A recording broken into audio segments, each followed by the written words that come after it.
नमस्कार, हमारे चैनल में आपका स्वागत है। मैं हूं रामचंद्र मौर्य। साथियों, राजस्थान का चुनाव 25 नवंबर को समाप्त हुआ। उसके बाद अटकलें लगाई जा रही हैं कि किसकी सरकार बनने जा रही है। मतदान के दिन तक कांटे की लड़ाई की बात कही जाती रही है, लेकिन मतदान संपन्न होने के बाद जब लगभग 76% मतदान राजस्थान में हुआ तो यह कहा जाने लगा भारतीय जनता पार्टी की ओर से, गोदी मीडिया की ओर से और आईटी सेल की ओर से कि भारतीय जनता पार्टी की सरकार बनने जा रही है, क्योंकि भारी मतदान हुआ है, 76% मतदान हुआ है। और इतिहास साक्षी है, राजस्थान का चुनावी इतिहास साक्षी है कि जब जब भारी मतदान हुआ है तब तब भारतीय जनता पार्टी की जीत हुई है, और जब कम मतदान हुआ है तब कांग्रेस की जीत हुई है। और वैसे भी परिपाटी के आधार पर, रिवाज के आधार पर इस बार भारतीय जनता पार्टी की सरकार बनने का नंबर है। लेकिन परिपाटी को तोड़ने, रिवाज को बदलने का काम किया है अशोक गहलोत ने। आजकल तमाम राज्यों में मुफ्त की गारंटी की योजना के आधार पर वोट पड़ते हैं, और यह मुफ्त की गारंटी योजना डायरेक्ट लाभ पहुंचाती है मतदाताओं को, उस देश के, उस राज्य के निवासियों को। तो हमें लगता है कि इस बार परिपाटी बदलने जा रही है, क्योंकि अशोक गहलोत का शासन जितना 5 साल तक जैसे चला वो तो ठीक था, लेकिन 1 साल पहले यानी 4 साल बीतने के बाद जो 7 गारंटियां लागू किया अशोक गहलोत ने, उसका फायदा राजस्थान की जनता उठा चुकी है। इसलिए अगर 7 गारंटियां फिर से कांग्रेस दे रही है तो इस पर विश्वास किया जा सकता है, इस पर राजस्थान की जनता विश्वास कर रही है। और यही वजह है कि ग्रामीण कस्बाई क्षेत्रों में महिलाओं का बहुत बड़ा मत प्रतिशत सामने आया। महिलाएं आगे बढ़ करके वोट दी हैं, पुरुषों की अपेक्षा ज्यादा महिलाओं ने वोट दिया है। तो 7 फ्री गारंटी का असर परिपाटी को बदलने, रिवाज को बदलने का काम करेगा, हमें तो ऐसा ही लगता है। लेकिन भारतीय जनता पार्टी अपने में आत्ममुग्ध है, अपने अंदर ही अंदर खुश है कि परिपाटी बदलने वाली है। तो परिपाटी एक रिवाज रहा है, तो निश्चित रूप से हमारी सरकार बनने जा रही है। और इसी के बूते उसने चुनाव प्रचार भी ढंग से नहीं किया। जिन जिन क्षेत्रों में 2018 में जितना मुस्तैदी के साथ चुनाव लड़ा था भारतीय जनता पार्टी, उतनी मुस्तैदी इस बार देखने में नजर नहीं आई। और भारतीय जनता पार्टी के अंदर का अंतर्कलह बहुत ज्यादा था। हालांकि कांग्रेस में भी अंतर्कलह था। सचिन पायलट और राजेश गहलोत, अशोक गहलोत लंबे अरसे से एक दूसरे से लड़ते झगड़ते रहे हैं, लेकिन चुनाव के ऐन वक्त या चुनाव से पहले दोनों में जिस तरह से समझौता मल्लिकार्जुन खड़गे और सोनिया गांधी ने करवा दिया, उसके बाद सचिन पायलट चूं से पूं बोलने वाले नहीं साबित हुए। लेकिन भारतीय जनता पार्टी में डैमेज कंट्रोल नहीं किया गया। राजस्थान की महारानी वसुंधरा राजे को, जो कि 2 बार मुख्यमंत्री रह चुकी हैं, उन्हें जिस तरह से साइड लाइन किया, और अगर वो राजस्थान की महारानी है तो उनका जनाधार भी काफी है, बहुत ज्यादा है। हर नेताओं की अपेक्षा भारतीय जनता पार्टी में कोई भी ऐसा नेता नहीं होगा जो कि महारानी के बराबर जनाधार उसका हो। तो निश्चित रूप से महारानी वसुंधरा राजे को अगर साइड लाइन किया गया तो उनका जनाधार भारतीय जनता पार्टी को वोट नहीं दे सकता है, क्योंकि महारानी के साथ, वसुंधरा राजे के साथ अन्याय हो रहा है, धोखा हो रहा है। और वह धोखा कोई और नहीं बल्कि इस देश का प्रधानमंत्री दे रहा है। ऐसे में वसुंधरा गुट ढंग से चुनाव प्रचार नहीं किया, या यूं कहें बहुत से ऐसे मंच जिसमें कि वसुंधरा राजे को होना चाहिए था चुनाव प्रचार के दौरान, रैली के दौरान प्रधानमंत्री के साथ, उसमें वो नहीं गई। हालांकि कुछ रैलियों में गई हैं, प्रधानमंत्री के साथ बैठी रही हैं, लेकिन उन्हें बोलने का, भाषण देने का अधिकार नहीं दिया गया। और जब चुनाव खत्म होने वाला हुआ तो लगा कि प्रधानमंत्री नरेंद्र मोदी को लगा कि बगैर वसुंधरा राजे के सरकार नहीं बन सकती है भारतीय जनता पार्टी की। इसलिए उन्होंने समझौता भी किया, सरेंडर भी किया, लेकिन बहुत देर हो चुकी थी और उस समझौते का, उस सरेंडर का कोई भी फायदा भारतीय जनता पार्टी को मिलने वाला नहीं है। जहां तक अशोक गहलोत के पक्ष में या उनके साथ जो परिपाटी का सिस्टम जुड़ा हुआ है कि परिपाटी बदलती है, हर 5 साल पर राज बदलता है, उसको ध्वस्त करने के लिए, परिपाटी और रिवाज को ध्वस्त करने के लिए अनेक कारण हैं, एक नहीं अनेक कारण हैं। किसानों को भारतीय जनता पार्टी राष्ट्रीय स्तर पर धोखा दे चुकी है। एमएसपी की गारंटी का कानून या एमएसपी की गारंटी के लिए जो समिति बनाने की बात हुई थी, उस पर अभी तक भारतीय जनता पार्टी ने ध्यान नहीं दिया है। किसानों के साथ धोखा किया है। किसानों की आय दोगुनी करने की बात कही थी, लेकिन जो आय थी उससे भी कम हो गई है और किसान कमजोर और लाचार हो गया है। मोदी के राज में किसानों की हालत खस्ता हुई है, पैदावार भी कम हुई है और किसानों की आर्थिक स्थिति भी डावाडोल हुई है। तो एमएसपी की गारंटी ले डूबेगा भारतीय जनता पार्टी को किसानों के वोट की तरफ से। और दूसरी बात, जो सामाजिक न्याय का मुद्दा राहुल गांधी ने राष्ट्रीय स्तर पर उठाया है, उस मुद्दे को उन्होंने राजस्थान की हर रैलियों, हर सभाओं में बड़ी शिद्दत के साथ उठाया है। ओबीसी की जनगणना कराने, ओबीसी को उनका हक अधिकार देने की बात राहुल गांधी ने, अशोक गहलोत ने, सचिन पायलट ने, कांग्रेस के सभी नेताओं ने पुरजोर ढंग से उठाई है। तो ओबीसी का वोट अगर 30% भी कांग्रेस को मिल जाता है तो निश्चित रूप से अशोक गहलोत सरकार को डिगाया नहीं जा सकता है। सिर्फ सामाजिक न्याय और किसानों की ही बात नहीं है।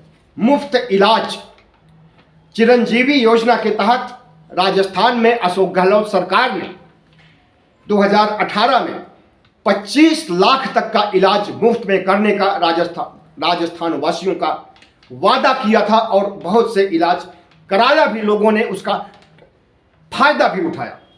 लेकिन इस बार 2023 के चुनाव में उस राशि को दोगुना कर दिया गया, 25 से 50 लाख कर दिया गया और इस चिरंजीवी योजना की आहट या इसकी गुफ्तगू चुनाव में सुनाई दी।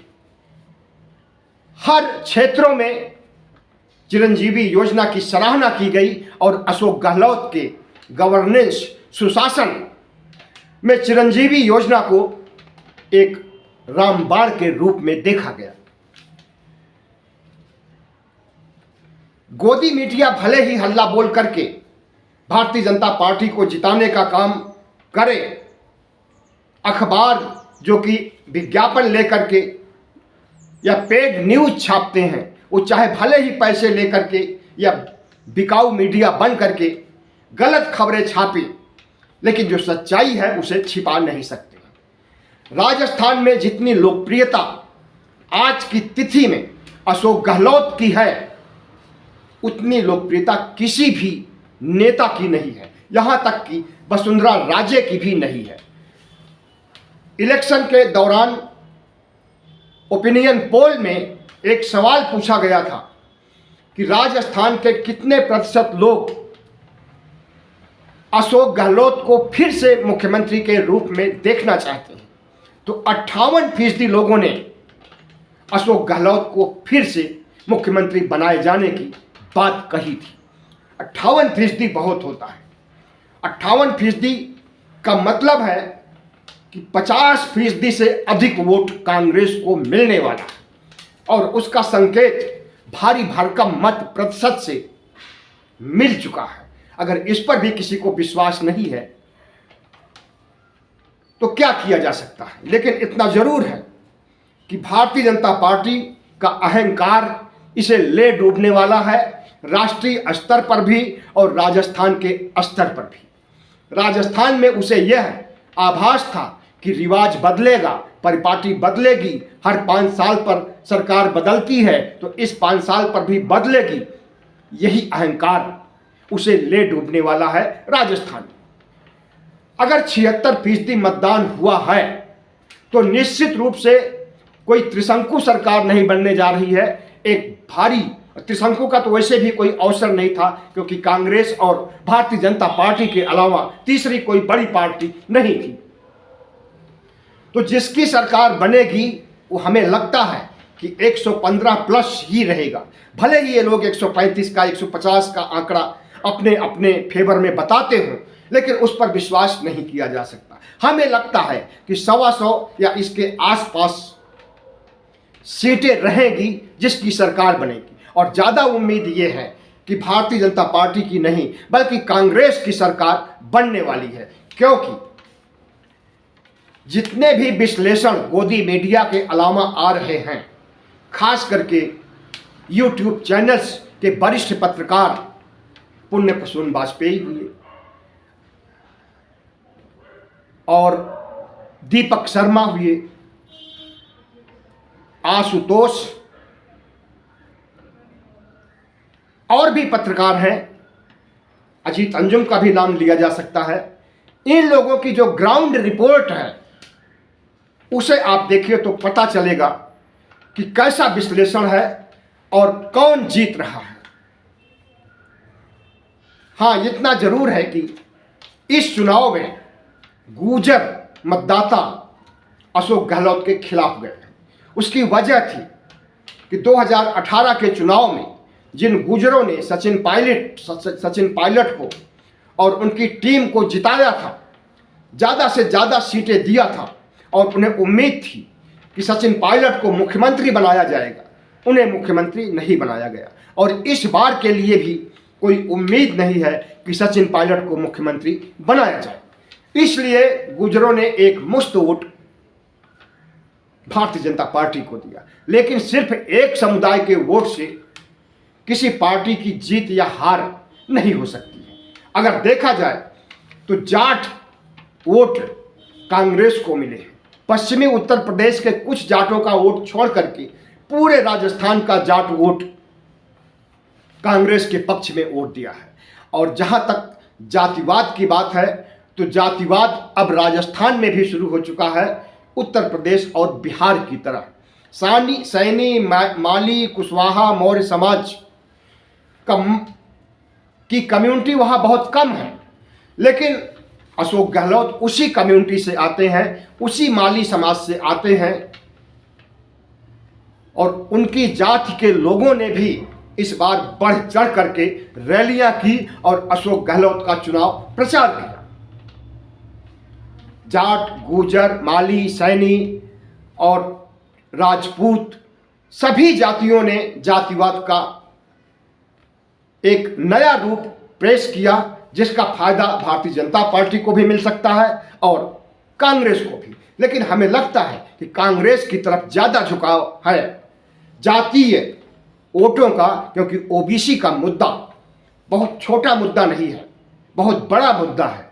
और ओबीसी मुद्दे पर जिस तरह से राहुल गांधी ने हर सभा सम्मेलन में राजस्थान के हर क्षेत्रों में नरेंद्र मोदी को घेरा है, न सिर्फ विधानसभा चुनाव का प्रचार किया है बल्कि लोकसभा चुनाव के मद्देनजर भी उन्होंने प्रचार किया और ओबीसी का मुद्दा उठा करके भारतीय जनता पार्टी को कटघरे में खड़ा करने का काम किया।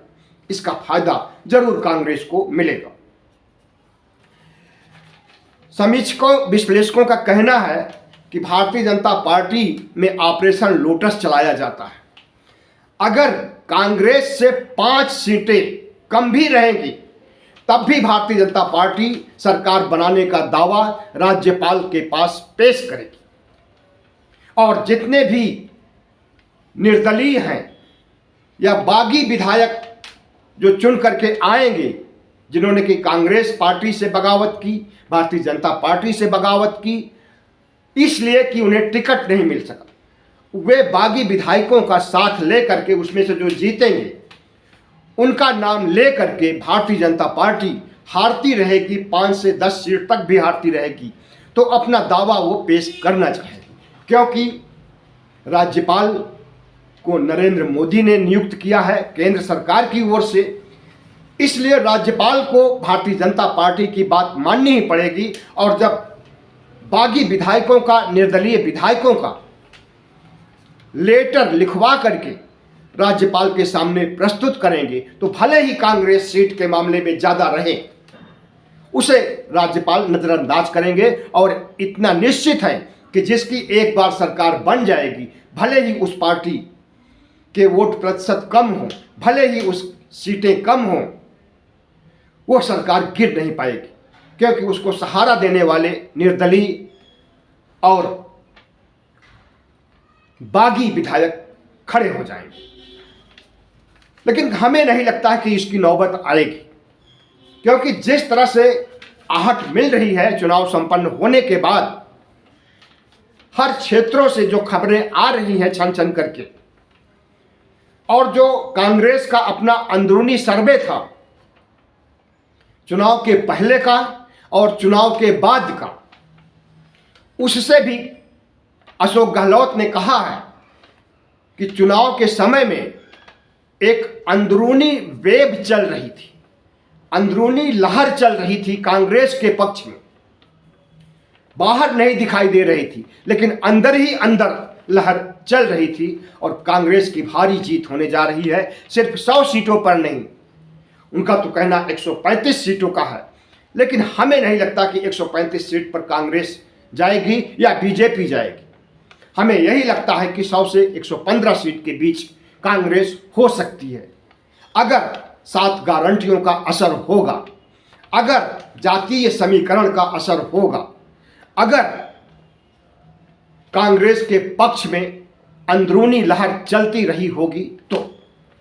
वरना भारतीय जनता पार्टी का नंबर है, परिपाटी बदलेगी और भारतीय जनता पार्टी आएगी। बहुत बहुत धन्यवाद। हमारे चैनल को सब्सक्राइब कीजिएगा, लाइक कीजिएगा और शेयर कीजिएगा।